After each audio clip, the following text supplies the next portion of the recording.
Hi everyone, my name is Laura, I'm your TA for the course, and because the degree I'm working on towards here at ASU is in clinical psychology and therapy is a major component of my training, Dr. Hansen invited me to give this lecture. So a couple learning objectives to start with. By the end of this lecture, I hope that you will have a basic understanding of the historical progression of treatment for mental health disorders, be able to differentiate between psychiatry and clinical psychology, to know the three basic classes of drugs used in psychopharmacology or drug therapy, to identify at least two different biological treatments, and to understand that psychotherapy is an evidence-based practice. So let's get started. So the field of mental health has come a long way in the last 400 years or so. Previously, very little was known about what actually caused mental health illnesses, and as a result, they weren't treated correctly. So, back in the day, mental health illnesses were thought to be caused by demonic possession, which were then treated with exorcisms or execution, or caused by chemical imbalances in the body. So you would go see your physician and they would try and help you cleanse your body and rid your body of this imbalance by bloodletting, purging, or vomiting. So not very good solutions, and not very effective solutions either. And then as the medieval times rolled around, the preferred treatment shifted towards isolation. So asylums were a way to get mentally ill people out of the view of their families and communities, and kind of into a warehouse altogether. But the function of these warehouses were people existed there.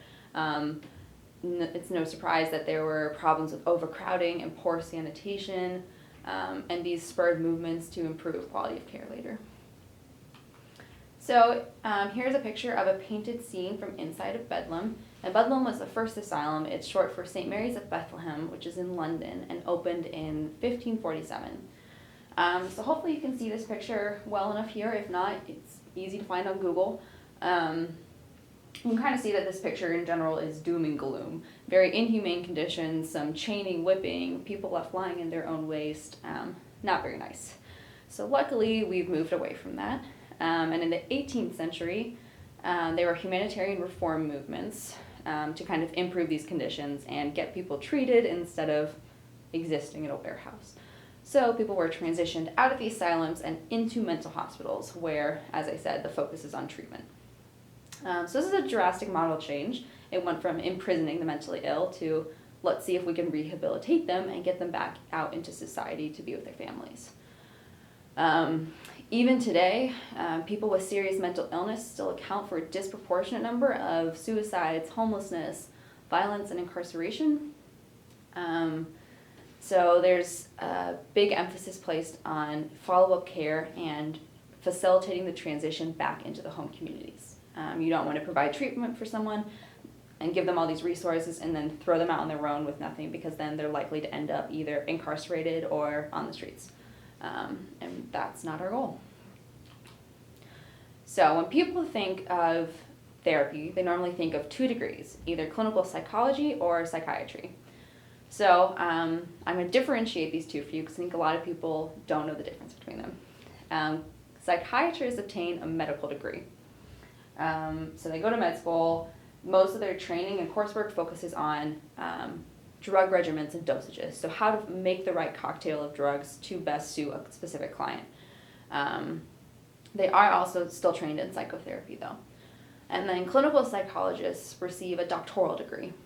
So a big focus on research, researching prevention and intervention strategies, and a heavy focus on psychotherapy or talk therapy. But clinical psychologists are making a shift, and they can prescribe medication in some states. It's getting more popular and widespread, but right now I think those states are Illinois, Louisiana, and New Mexico. So Arizona's not one of them. As you can probably tell, these are different degrees, but there's a lot of overlap, and they kind of work hand in hand. So normally if you have a client with a diagnosed mental health disorder, as a clinical psychologist, you would also be in contact with some psychiatrist who is prescribing the medication. So now we're going to get into psychopharmacology. But before we get into the three classes of drugs, I want to go over some important terminology. So the first one, tolerance, is the decreased effectiveness of a drug with repeated administration. So after taking a drug for a while, your body becomes more used to the substance and greater amounts are required to get the same effects. So if you think about alcohol, if you're over the age of 21 and you've had, or you can remember the first time you drank and you had perhaps 2 beers and you felt really buzzed after 2 beers, but now maybe 3, 4, 5 years later, you have 2 beers and you don't really feel much. That's because you've accumulated a tolerance for alcohol. So you need more of it to feel the same effects. It's the same with cigarettes, for example. If you started off and you smoked kind of 1 a week, and then a year later you're smoking 1 a day, it's because you need that increase to get the same effects. So sensitization is essentially the opposite of tolerance. It's the increased effectiveness of a drug with repeated administration. And then lastly, the last word is withdrawal. So think rehab centers with this. Once your body is really used to a drug and comes to expect it, when you cut it off completely, your body doesn't like it and you experience a lot of adverse symptoms. So nausea, vomiting, and cold sweats, for example. Not very fun. So psychopharmacology is the study of the effects of drugs on the body. So think nervous system, neurotransmitters in the brain, and behavior. The first class are anti-anxiety drugs. So some of you might be familiar with Xanax or Valium if you've heard TV commercials or you or someone you know has prescribed them. And these function to depress the activity of the central nervous system, specifically the sympathetic nervous system. So if you remember from Dr. Hansen's previous lectures, the sympathetic nervous system is the fight or flight. So you're depressing the sympathetic nervous system, meaning hopefully the parasympathetic nervous system is playing a larger role. So if you think about someone who is anxious, they're kind of going, it's hard to calm them down. You want to be depressing their sympathetic nervous system. So the second class are antipsychotic drugs. So you're probably less familiar with these ones than anti-anxiety. But 2 examples are Thorazine or clozapine. And these drugs are essentially stabilizing drugs, a lot of people think of them as. So they function mostly to block dopamine receptors in the brain. And these drugs are used to treat more of the severe disorders, so schizophrenia, bipolar disorder, things like that. And the idea is that they stabilize the extreme mood swings that people might experience and kind of reduce hallucinations and delusions. Lastly are antidepressants. So you're probably familiar with this one as well. You've probably heard of Zoloft and Prozac. And these drugs function to increase levels of noradrenaline and serotonin. So one subclass of these are called SSRIs, or selective serotonin reuptake inhibitors. And these function to inhibit the reuptake of serotonin in the cleft, which means that it sits there for longer and can have a greater effect. So with all these drugs, specifically antidepressants, it's kind of a cocktail. I mentioned that earlier, that's what psychiatrists do, is they find the right cocktail. And sometimes, a lot of times it takes a few weeks to work. So antidepressants particularly are not an immediate effect. You have to wait a couple weeks for them to start having the effect that you want. So really briefly, the pros of psychopharmacology are that some disorders require medication. If you're schizophrenic or some extreme mental health disorder, you need to have drug therapy before you can even attempt talk therapy, because if you're not stabilized, you're not going to be able to sit down with a therapist and have productive conversation. Some cons for drug therapy are that people develop a dependency. Some people don't like the idea of being reliant on a drug for the rest of their life, essentially. And studies show that psychotherapy is more effective for some disorders than drug therapy. So there's a lot of debate in the field, and it's still being heavily researched. So one of the biological treatments we're going to talk about that isn't used today anymore, luckily, is lobotomy. So this is a surgical procedure that involves severing the nerve fibers connecting the frontal lobe to the thalamus, so in your brain. And the idea was to sever thought from emotion. So if you had a severe mental health disorder, they were just like, we're going to cut this and then hopefully you'll be all right. And it didn't quite work out that way because clearly it's not used anymore, so not very effective. Kind of a dangerous procedure, and most of the time it ended up with people having very drastic changes in their personality or the loss of their intellectual ability that they had previously. So not a very good option. The other biological treatment we're going to talk about is electroconvulsive therapy. So this was originally used to treat several disorders, but now, because of all the new drugs we talked about and their development over time, it's mainly used in extreme cases of depression when people are resistant to the drug therapy. So as you can kind of see in the picture, electrodes are attached to the temple and a current is passed between them. The person is unconscious and their body convulses.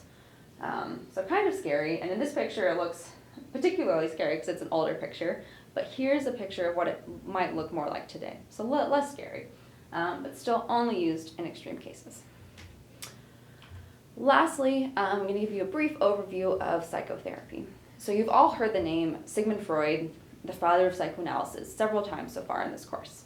And Freud is the reason most people think psychotherapy simply involves laying down on a couch, being asked, how do you feel, and having someone make meaning of your thoughts and dreams. But fortunately, psychotherapy has come a long way from this, perhaps less than scientific approach. So today, psychotherapy is a heavily evidence-based practice. So all of the therapies are super informed by research, and more research. In order for therapists to use different therapies, they're supposed to be efficacious and effective. They're supposed to be proven through research to be efficacious and effective. So being efficacious means that we know that the change we see is due to the treatment we implemented, not due to something else. And then for it to be effective, it's basically, if we take this out of the lab setting, can we use it in real life practice? Can you use it with different genders, different races, different religions, and can it be employed by multiple therapists? Does it need to be someone who has been in therapy for 20 years for it to be effective, or can a first-year therapist with the proper training achieve the same results? It's a manual-based treatment. So the idea with the manual is that it provides a guideline for what progress you should see and when you should see it. So it lets you know if it's not working, essentially. You don't want to get to the end and be like, oh, I thought that was working, but it turns out it didn't. It lets you kind of monitor the progress along the way and gives you expectations that you're expected to meet. And if you don't meet them, then maybe you need to try something else. So certain therapies work best for certain problems. And we'll get more into this in the next lecture when we talk about the different types of psychotherapy.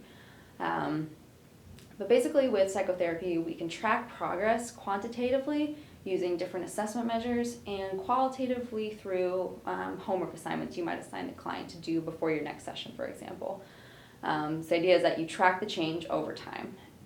It's not just sitting and talking about your feelings week after week after week. We want to see results. Lastly, I want to mention that you don't need to have a diagnosable disorder to go to therapy. In recent years, society has been chipping away from the stigmatization behind therapy. It's one of the many ways that we cope with and understand emotions, change, stress, belief, and relationships. Sometimes we find ourselves unbalanced and just need a little help to get back on track. So you don't have to be diagnosed with a disorder to go to therapy. Sometimes you're experiencing or going through a big transition in your life, perhaps a divorce or something, and you just need a little help to get through that, and that's perfectly normal. So that is the end of this lecture, and we'll continue in the next one.